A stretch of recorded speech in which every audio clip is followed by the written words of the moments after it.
ধনু রাশির কিন্তু থার্ড হাউসে বসে আছে রাহু। থার্ড হাউসে এই যে রাহু বসে আছে, আপনাদের যোগাযোগের যে জায়গাটা সেই জায়গাটা যথেষ্ট ভালো হবে।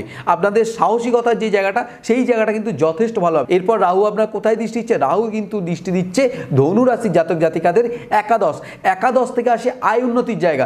রাহু কিন্তু এই যে একাদশে আপনাদের দৃষ্টি দিচ্ছে, ফাটকা কিছু পয়সা আপনাদের উপার্জন দিতে পারে। পয়সা আসছে না হঠাৎ করে একটা ফাটকা পয়সা আপনাদের রাহু কিন্তু দিতে পারে। লটারির মাধ্যমে হতে পারে, ব্রোকারির সাথে যারা যুক্ত আছেন তাদের হতে পারে।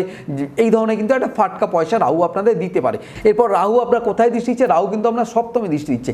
এতদিন যারা বিবাহের ক্ষেত্রে সমস্যা হচ্ছিল, যোগাযোগ আসছিল অথচ কেটে যাচ্ছিল, বিয়ের জায়গায় বেশ কিছু প্রবলেম আসছিল, তাদের ক্ষেত্রে কিন্তু বিয়ে হওয়ার একটা সম্ভাবনা আছে এই রাহু ট্রানজিটে। এরপর রাহু আপনার ফোর্থ হাউসে একটা দৃষ্টি দিচ্ছে। ফোর্থ হাউসে রাহু দৃষ্টি দিচ্ছে মানে উটকো কোনো ঝামেলায় আপনাদের একটা জড়িয়ে যাওয়ার সম্ভাবনা আমি দেখতে পাচ্ছি। আর যারা জমি কিনবেন বা যারা ফ্ল্যাট কিনবেন তারা অবশ্যই কেনার আগে চিন্তাভাবনা করে কিনবেন। এরপরে আমরা যেটা আসবো সেটা হচ্ছে কেতু আপনার সিংহ রাশিতে, আমি বললাম একই সাথে দুটো ট্রানজিট হয়েছে।